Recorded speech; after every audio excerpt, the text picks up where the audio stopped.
إن الحمد لله نحمده ونستعينه ونستغفره ونعوذ بالله من شرور أنفسنا ومن سيئات أعمالنا. من يهده الله فلا مضل له ومن يضلل فلا هادي له، وأشهد أن لا إله إلا الله وحده لا شريك له، وأشهد أن محمدا عبده ورسوله. أما بعد، إخوتي في الله، أحييكم بخير السلام. السلام عليكم ورحمة الله وبركاته. معكم أخوكم في الله محمد من الجزائر العاصمة. والله هذه شهادة لله، هذا أول فيديو لي أحمله على الإنترنت، لأني لست شديد الارتباط بالإنترنت وأشكالها، وليست لي علاقة وطيدة بها، إلا أن القضية التي هزت إعلامنا في الأيام الأواخر، ألا وهي قضية إكرام وزوجها السابق الأخ عبد القادر من وهران، دفعت بي لأن أقوم بهذا الفيديو المتواضع ابتغاء لوجه ربي خالقي وسيدي. والدليل على ذلك لم أظهر وجهي ولا أبغي منه هذا العمل شهرة ولا شيئا آخر. أقول لك يا أخي عبد القادر، إن شاء الله ربي يثبتك على هذه المصيبة، وأنت كانت نيتك صادقة، لأنك تزوجت هذه المرأة لدينها مصداقا لقول النبي صلى الله عليه وسلم: تنكح المرأة لأربع: لمالها. لقد لاحظنا أن هذه الأخت ليست من عائلة غنية، وكذلك تنكح المرأة لجمالها، فالأخت متوسطة الجمال. وثالثا تنكح المرأة أيضا بحسبها، فعائلتها عائلة متواضعة. وتنكح أيضا المرأة لدينها، وأنت تزوجتها لهذا الغرض. فأنت بمجرد أن رأيت الفيديو الخاص بالنبي صلى الله عليه وسلم بعنوان "لو كان النبي صلى الله عليه وسلم بيننا", ورأيت تلك الفتاة تبكي باحتراق وشدة وخشوع، أعجبتك ودخلت قلبك، فابتغيت مقصدك للزواج. لكن يا أخي، المظاهر ليست دائما صادقة، فنحن نحكم على الظاهر، والله عز وجل يعلم ما في الصراحة. يا أخي، إذا أعجبتك بنت لا تلجأ إلى الإنترنت. أنت كان مقصدك صحيحا، لكن الطريقة التي اتبعتها في زواجك خاطئة، ألا وهي الإنترنت. فأنا لا أنصح بالزواج عن طريق الإنترنت وعن طريق الفيسبوك ومواقع الشات، فهذا لا ينصح به أهل العلم. الزواج عن طريق الإنترنت لا ينصح به أهل العلم. فإذا أعجبتك امرأة، اسأل عنها، اسأل عن أهلها، اسأل المقربين إليها عنها، واستخر الله عز وجل. ثم استخر الله عز وجل. أنا أسألك سؤال: هل استخرت الله عز وجل في هذه الأخت قبل أن تتقدم إليها؟ سبحان الله، لو استخرت الله عز وجل فرأى الله جل وعلا أن في هذه المرأة خير لك في دينك ومعاشك وعاقبة أمرك، وفقك إليها. وإن لم يرى ذلك صرفك عنها.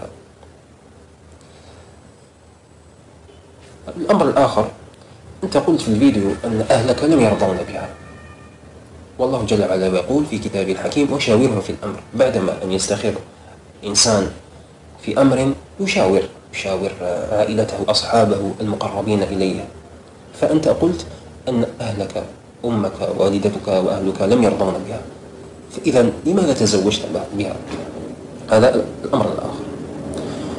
ثم يا أخي عبد القادر، أنت تزوجت بهذه المرأة في عمرها 20 سنة. الأخت هذه ما زالها طفلة صغيرة، ما زالها صغيرة، وهي ضعيفة، قد تميل إلى الدنيا، لم تنضج بعد. فكيف أنت اديتها من وهران، من مدينة وهران، من دوار، اديتها لأمريكا. أمريكا راهي عالم آخر يا إخوان، أمريكا عالم آخر، شتان بين الجزائر مدينة وهران وأمريكا. وقلت أنك ذهبت بها إلى ميامي، شواطئ ميامي، ونحن نعلم أن ميامي فيها العري وفيها الفواحش ما ظهر منها وما بطن. كيفاش أنت تحب أن هذه الطفلة تثبت على دينها؟ أنت فتحت باب للشيطان، والشيطان استغل هذه الأمة الضعيفة الميالة إلى الدنيا، فاغترت، وكما قلت أنت نزعت حجابها. بين قوسين أنت قلت أنك تكلمت معها، نحن لا نكذبك، والكثير يقول أنك لم تتكلم، من الناس قالوا أنك ديوث وتركتها تنزع حجابها. يا إخوان، أقول لكم لا تتكلموا في مثل هذه الأمور بدون علم. أمريكا لها قوانين صارمة تحفظ وتدعو إلى حرية المرأة. هذا الرجل لو لمسها قد يزج به في السجن. لهم قوانين صارمة، لا تتكلم ولا تفتو بدون علم. أمريكا لها قوانين صارمة. لو عندك طفلة قاصر وضربتها، لهم رقم هاتف، الله يقولون له، يسمونه بالرقم الأخضر. لو ابنتك تضربها تشكي بك للبوليس، يزجون بك إلى السجن، ليس لك الحق أن تضرب بك ولو كانت بنتك. لذلك هناك الكثير من الرجال قوامون لما يكبرون أولادهم يحقوا للبلاد، يعيشوا في البلاد، وبالتالي لا تتكلموا في مثل هذه الأمور. يا أخي عبد القادر، نزعت حجاب، أمرها بالمعروف، انهاها عن المنكر. ما حبتش تسمع لك، عيط لوالديها. ما سمعتش لوالديها، يا أخوي عاود حبطها من أمريكا، عاود حبطها لوهرة، خليها تذوق الميزيليا تاع وهرة، حبطها لوهرة. ما حبتش تسمع، وشفتها بلي ما انقلبت من صالحها إلى فساد، طلقها يا أخي، لكن لا تفضحها بمثل هذه الطريقة. أوجه كلمتي الآن إلى والد الأخت هذه إكرام، المدعو الجيلاني. يا الأخ الجيلاني، أنت قلت أنا تبريت من هذه البنت. لا يا أخي، عندما تزوجت بنتك بالأخ هذا عبد القادر، انتقلت العصمة من عصمتك إلى عصمة الزوجية، أي لزوجها عبد القادر، وهو لقد أدى واجبه واتصل بها وحاول أن يرجعها فأبت وطلقها. الآن تنتقل العصمة من عصمة الزوج إليك. فأنا أنصحك، لو كنت رجلا من رجال وهران نحن نعرفهم رجال بمعنى الكلمة، اصعد إلى أمريكا، أمسك بيدها وعاود حبطها لوهران. اللي كنت راجل ما عندكش دراهم، نعاونوك يا أخويا. الشعب الجزائري 40 مليون، نعاونوك. شحال 15 مليون لي، نعاونوك يا أخويا. ما عندكش الفيزا، نشوفوا لك ناس اللي يديروا الفيزا. اطلع حبط بنتك، تخليهاش. أولا راهي بدون محرم، وهذا محرم. خلينا ما نتكلموا في الأمور اللي ما سمعناش من البنت هذه إكرام، ما سمعناش من الطرف تاعها، بصح الحجة تاعها والتبرير تاعها ما كانش منطقي، خاص والله ما كان منطقي أنه يطلعها باش يخدم بها. كيفاش يخدم بها؟ أمريكا فيها أجمل النساء، كيفاش تقولي انت يطلعها من المرام يخدم بها؟ هذه ما تدخلش في العقل. اطلع حبط بنتك، تخليها زيد، إذا غلطت شويه حبطها تتسقم ان شاء الله. ويا اخي عبد القادر، انا ننصحك، هذه الفيديوهات انت درتهم لعله بنيه صادقه، لكن انت اخطات. انزع، تب الى الله عز وجل وانزع هذه الفيديوهات. واخشى ان يكون هذا العمل مثل عمل الأخ الذي أحرق نفسه في تونس، البوعزيزي، فلقد سن سنة سيئة، والنبي صلى الله عليه وسلم يقول: من سن سنة سيئة فله وزرها ووزر من عمل بها إلى يوم القيامة.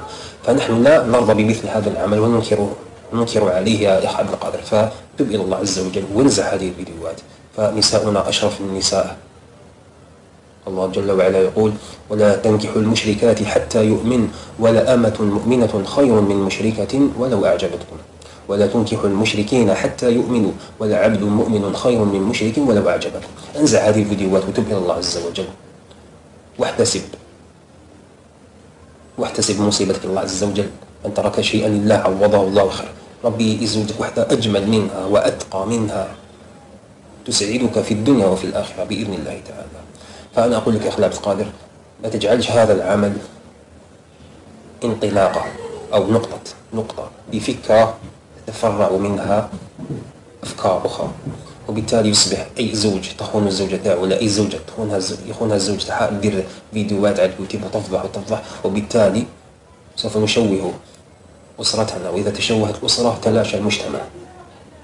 فإن شاء الله نكون أجبت على كل أمور التي تدور في أذهانكم. وأنا أقول لا أزكي على الله أحدا ولا أزكي نفسي.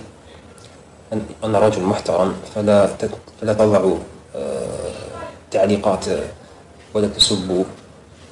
إن كانت تعليقات بناءة فأنا لها من المتقبلين، وإن كانت تعليقات فيها كلام لا يرضي الله عز وجل أنا من المتبررين. أقول هذا، وسبحانك اللهم وبحمدك.